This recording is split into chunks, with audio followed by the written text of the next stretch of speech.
peut penser, ce n'est pas seulement une religion d'idées et de rites, et là, il y a une certaine place déjà dans la vie. Oui, c'est intéressant ce que vous dites, parce que certains commentateurs disent que si l'art judaïque est assez modeste, c'est parce que justement l'énergie artistique a été investie dans l'art de vivre, dans l'homme, plutôt que dans la matière, dans la sculpture, dans le granit. Et dans les mots, et dans les textes. Et dans les textes, bien entendu. Je crois que c'est Marc-Alain Wackel qui a trouvé une formule pour dire que les rabbins étaient des obsédés textuels. Oui. C'est-à-dire que le judaïsme est une obsession de la lettre, de l'interprétation de la lettre. Alors justement, il est intéressant ce rapport un peu dialectique entre le judaïsme et l'art. D'un côté, il y a une accointance, il y a une similitude, et il y a une méfiance, il y a un fossé. Vous savez que Emouna veut dire la foi, a la même racine étymologique que Umanu, qui veut dire l'art. Ça s'écrit avec les mêmes lettres, dont il faut d'ailleurs dire à nos téléspectateurs que ce sont les lettres du mot Amen.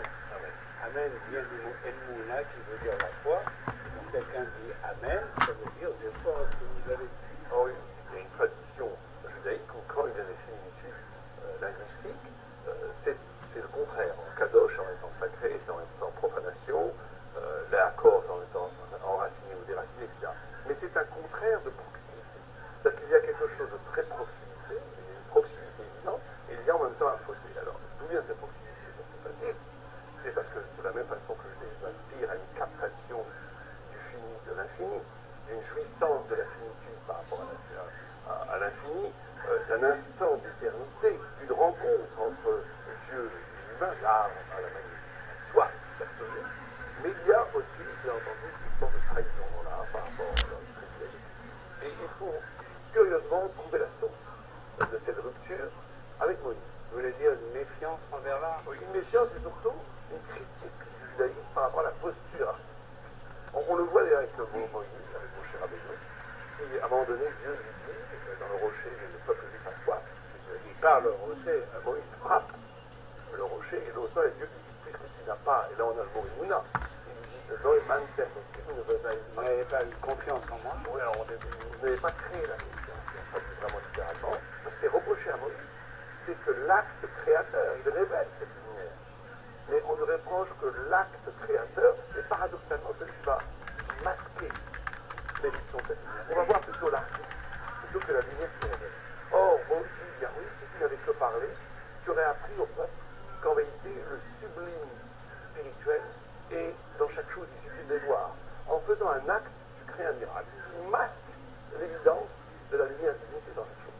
Pour moi, il y a une autre leçon qui est importante de rappeler, c'est qu'il y a deux manières de diriger un peuple, c'est par la démocratie et par la tyrannie.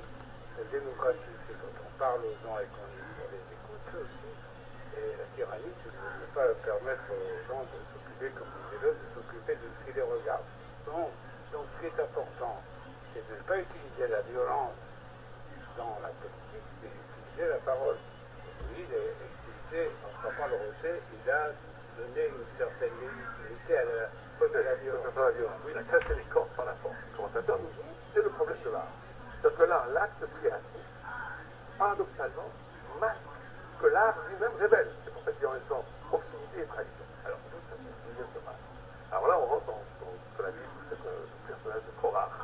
Il disait, on n'a pas besoin de Moïse, on n'a pas besoin d'Aaron. Pourquoi? Parce que la divinité en chacun de nous, ce qu'on appelle le Tselem Elohim, l'image divine qui est en chacun de nous. On n'a pas besoin de chef, on n'a pas besoin de chef. Ni de révélation, tout être humain. Exactement, c'est la spiritualité étendue. Or, la problématique de l'art, c'est qu'on confond l'absolu qui est à l'intérieur de l'âme de chacun avec l'absolu divin. Il y a une confusion qui brouille le rapport vertical avec la divinité.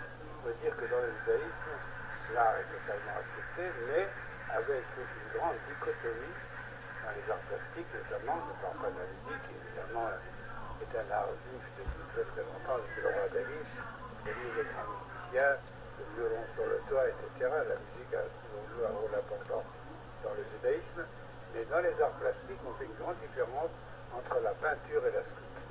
Il y a aussi le rapport au théâtre, qui est très intéressant avec le judaïsme. C'est-à-dire que, vous savez, au niveau de la loi juive, les restrictions sont très limitées.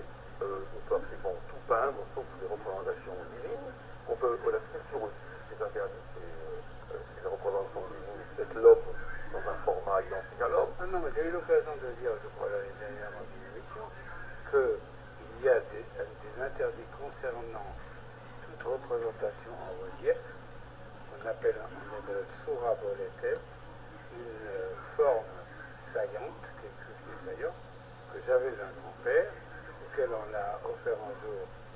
que Louis XV avait 2 angelots sur le fauteuil, et il a commencé par prendre une hache et il a cassé les angelots.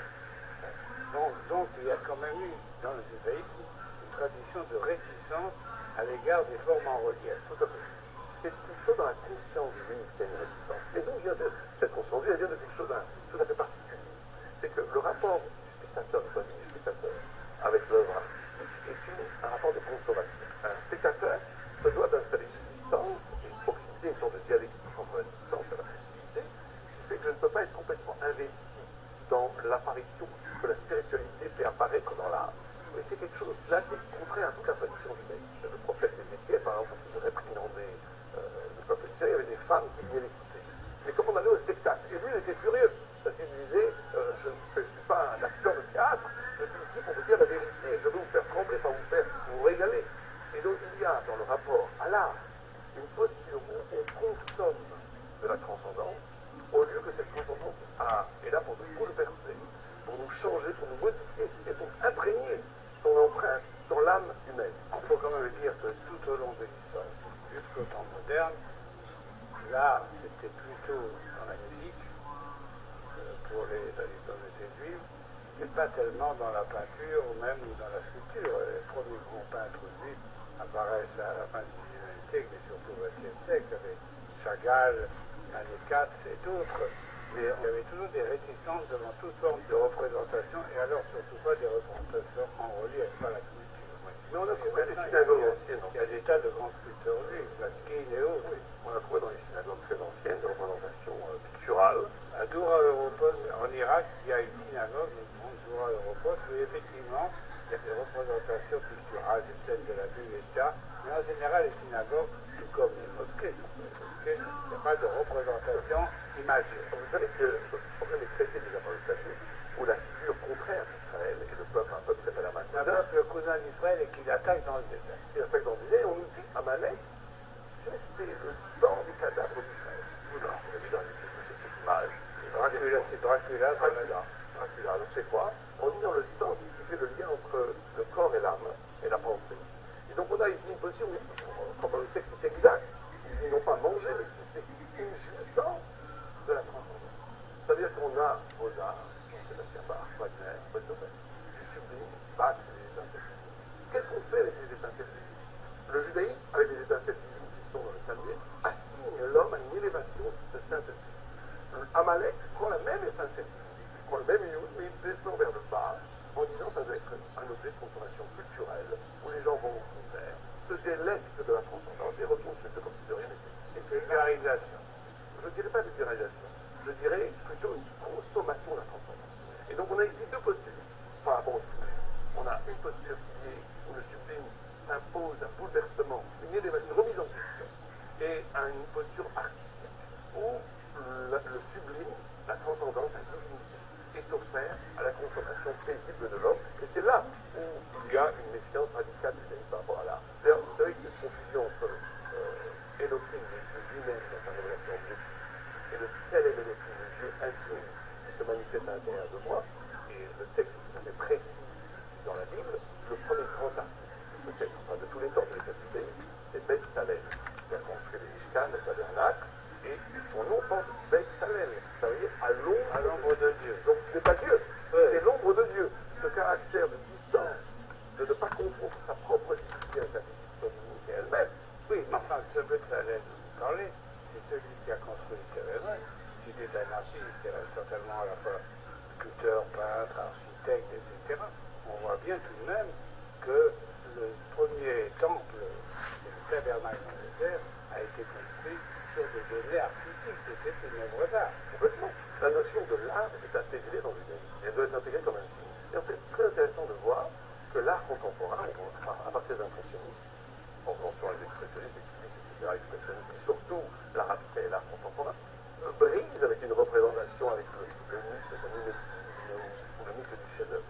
On arrive véritablement à quelque chose qui rejoint le judaïsme, où l'art doit remettre en question plutôt que d'être une contemplation. Et là, on rejoint l'art contemporain quelque part. C'est souvent un art sans image. Exactement. À Rothko, un art qui fait uniquement de couleur ou de blanc.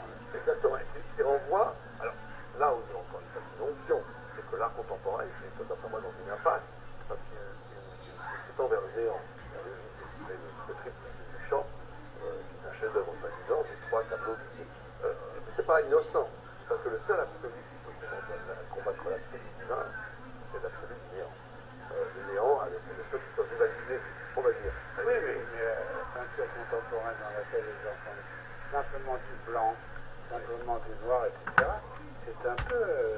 appelle idéal.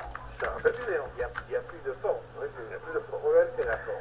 Donc l'art lui-même tourne autour de la formation judaïque. Vous savez que la notion de l'esthétique dans le judaïsme n'est pas du tout maîtrisée, au contraire, elle est essentielle. On insiste que tous les objets du culte doivent être beaux.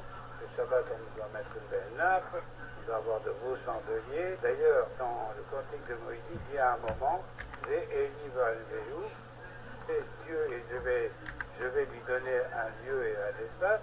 Et en même temps, ça veut dire je vais l'embellir. Et le Talmud dit, effectivement, nous devons, même Chaproma Sechem, il faut embellir nos actions, mais il faut aussi embellir les objets, et on s'entoure de beaux objets du culte. D'ailleurs, ça s'appelle Hidur Mitzvah, Zekelivenu, où il y a une rencontre de Dieu, que Zekelivenu, c'est un désigne, c'est le moment où la mer rouge s'ouvre, le peuple juif désigne du doigt, reconnaît quelque chose qu'il a toujours pressenti, la révélation divine.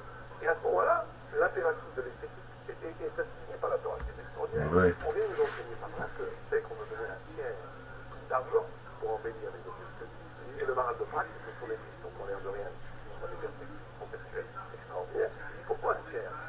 Il dit parce qu'il y a trois niveaux d'âme. Vous avez la Neshama qui est la plus haute, qui correspond à la pensée, vous avez le cœur, qui est le roi, qui correspond à la parole, vous avez le Nefesh, dont c'est le roi, c'est l'action, et la beauté, c'est le lieu le plus haut de la Neshama. Pourquoi c'est le plus haut? C'est une émotion pure de l'âme qui n'est pas consommateur. Ce n'est pas une identité de consommation. C'est une émotion de l'âme. D'ailleurs, dans la Kabbale, où le monde repose sur 10 séphirotes, 10 émanations, la séphira centrale, le cœur de cette séphirot s'appelle Tiferet, qui veut dire splendeur.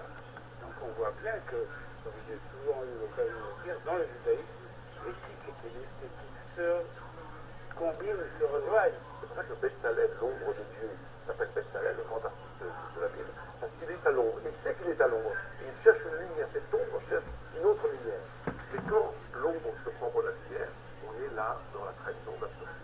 Dieu est très beau parce qu'on pense à Proust et à l'ombre des jeunes filles en fleurs.